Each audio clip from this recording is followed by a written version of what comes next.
कांग्रेस अध्यक्ष पद के चुनाव में पार्टी के वरिष्ठ नेता दिग्विजय सिंह भी नामांकन दाखिल कर सकते हैं। दिग्विजय आज दिल्ली में सोनिया गांधी से भी मुलाकात कर सकते हैं।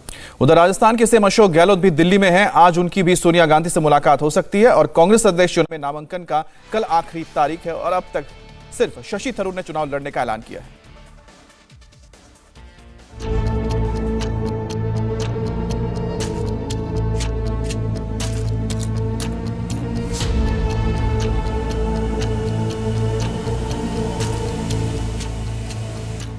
कांग्रेस अध्यक्ष चुनाव के नामांकन की आखिरी तारीख में अब सिर्फ 2 दिन बचे हैं, पर अब तक ना तो किसी ने नामांकन दाखिल किया है और ना ही अब तक ये तय हो सका है कि चुनावी मैदान में कौन कौन उम्मीदवार हैं। कांग्रेस अध्यक्ष पद का चुनाव लड़ने वालों में पहले जिन 2 नामों की चर्चा थी, उनमें से शशि थरूर ने 30 सितंबर को पर्चा दाखिल करने की बात कही है और राजस्थान में हुए पॉलिटिकल ड्रामा की वजह से अशोक गहलोत के चुनाव लड़ने पर अब सस्पेंस पैदा हो गया है। कमलनाथ पहले ही मध्य प्रदेश नहीं छोड़ने का ऐलान कर चुके हैं। इस बीच चुनाव लड़ने वालों में कांग्रेस के सीनियर नेता दिग्विजय सिंह का नाम सामने आ रहा है। राहुल गांधी के साथ भारत जोड़ो यात्रा कर रहे दिग्विजय सिंह आज सोनिया गांधी से मुलाकात के बाद पर्चा दाखिल करने का ऐलान कर सकते हैं। यानी गहलोत को अगर हरी झंडी नहीं मिली तो दिग्विजय सिंह अध्यक्ष पद के लिए मैदान में उतर सकते हैं। पिछले दिनों दिग्विजय ने चुनाव लड़ने के सवाल पर 30 सितंबर तक इंतजार करने को कहा था। आप भी नॉमिनेशन फाइल कर सकते हैं क्या? आप 30 तारीख का इंतजार करिए। उधर तमाम अटकलों के बीच राजस्थान के सीएम अशोक गहलोत भी दिल्ली पहुंच चुके हैं। पहले अध्यक्ष पद की रेस में गहलोत को सबसे आगे बताया जा रहा था, लेकिन उनके वफादारों ने राजस्थान में जो बगावत का बिगुल बजाया, उससे पार्टी आलाकमान हालात का आकलन करने में जुट गया है। अब आगे सब कुछ गहलोत की दिल्ली दरबार में हाजिरी के बाद तय होगा। हालांकि दिल्ली में कदम रखते ही अशोक गहलोत ने सोनिया गांधी की तारीफ की और राहुल गांधी को अपना नेता बताया और कहा कि जो छोटी मोटी अंदरूनी समस्या है उसे जल्द सुलझा लिया जाएगा। एकमात्र कांग्रेस पार्टी है, उसकी नेता सोनिया गांधी है। सोनिया गांधी जी के डिसिप्लिन में पूरे देश की कांग्रेस है। इसलिए ये जो मीडिया में जो कुछ चल रहा है, ये घटनाएं छोटी मोटी होती रहती। देखिए, मीडिया की दृष्टि में और दृष्टिकोण हो सकता है।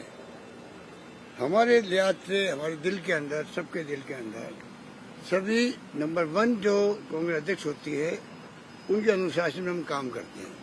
आप देखेंगे कि उसी हिसाब से आने वाले वक्त में फैसले होंगे। महंगाई हो, बेरोजगारी हो, या जो ये तानाशाही प्रवृत्ति चल रही देश के अंदर, राहुल गांधी को उसकी चिंता है और हम सब कांग्रेस जनों को इसकी चिंता है कि देश की दिशा में जा रहा है। किसी को नहीं मालूम किस दिशा में जाएगा, कोई नहीं जानता। इस खतरनाक स्थिति में हम चल रहे हैं।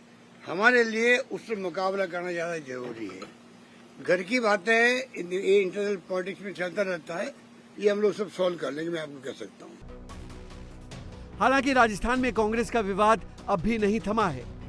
दिल्ली रवाना होने से पहले अशोक गहलोत ने अनुशासनहीनता के आरोप में नोटिस पाने वाले विधायकों समेत अपने करीबी मंत्रियों और विधायकों के साथ बुधवार को मीटिंग की, लेकिन उनके स्टैंड में अभी कोई बदलाव नहीं आया है। उन्होंने गहलोत से अपनी बात आलाकमान तक पहुंचाने को कहा, साथ ही सचिन पायलट पर भी सवाल उठाए। ये हमारा एक परिवार है और 102 विधायकों की भावना संगठन को, नेतृत्व को बतानी होगी तो सारी बताएंगे। 102 विधायकों के अभिभावक है वो। 102 विधायकों ने उनसे कहा था कि हमारी भावना, हमारा सम्मान, राजस्थान की जनता की आवाज, अभी राजस्थान के विधायकों की आवाज उठाना आपका काम है और वो काम वो करेंगे, क्योंकि उन्होंने जबान दी थी राजस्थान के 102 विधायकों को। उनकी सारी बात हमारे केंद्रीय नेतृत्व से वो कहेंगे।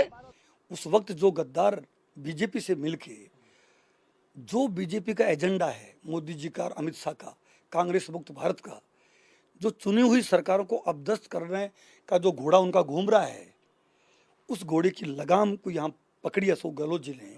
उस वक्त जो लोग गद्दार, ये जो आज मुख्यमंत्री बनने के सपने पाले बैठे हैं, अभी तक ये मानेसर चले गए। हरियाणा पुलिस जो बीजेपी की सरकार है, वहाँ खट्टर जी चीफ मिनिस्टर हैं, उनके प्रोटेक्शन में रहे। आज तक उन्होंने इनका कोई जवाब, कोई उसका सफाई नहीं दी। इस बीच असम की बारपेटा सीट से कांग्रेस के एमपी अब्दुल खलीक ने प्रियंका गांधी वाड्रा को कांग्रेस अध्यक्ष बनाने की मांग की है। अब्दुल खलीक ने कहा कि अगर गांधी परिवार से किसी को अध्यक्ष नहीं बनाना है तो प्रियंका वाड्रा को अध्यक्ष बनाना चाहिए, क्योंकि प्रियंका अब गांधी परिवार की मेंबर नहीं है।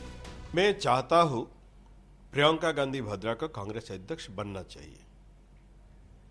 राहुल जी अभी नहीं बनना चाहते, कोई बात नहीं। राहुल जी बोलते हैं गांधी फैमिली से कोई नहीं होना चाहिए, ठीक है। हमारे परंपरा क्या कहते हैं, नारी शादी के बाद जो फैमिली में जाते हैं, जो परिवार में जाते हैं, वो परिवार के हिस्सा बनते हैं। तो आज के तारीख में प्रियंका जी वाड्रा फैमिली का बहू है, वो गांधी फैमिली के साथ नहीं है, वो गांधी फैमिली का हिस्सा नहीं है। गांधी जरूर था, लेकिन आज के डेट में गांधी फैमिली का हिस्सा नहीं है, वो वाड्रा फैमिली का हिस्सा है। तो इसीलिए मैं सोचता हूं कि प्रियंका गांधी वाड्रा या प्रियंका जी, जब राहुल जी नहीं बनेगा, सबसे बेहतर कैंडिडेट तो प्रियंका जी है। भले ही राहुल गांधी ऐलान कर चुके हैं कि इस बार गांधी परिवार से कोई अध्यक्ष नहीं बनेगा, लेकिन अब तक के घटनाक्रम से ये तय है कि जिसे गांधी परिवार चाहेगा वही चुनाव लड़ेगा और वही कांग्रेस अध्यक्ष बनेगा। इसलिए आज सोनिया गांधी से दिग्विजय सिंह और अशोक गहलोत की होने वाली मुलाकात पर सबकी निगाहें टिकी हैं। इंडिया टीवी हर वक्त हर जगह डाउनलोड करने के लिए सर्च करें India TV news Google play store या ऐप स्टोर पर।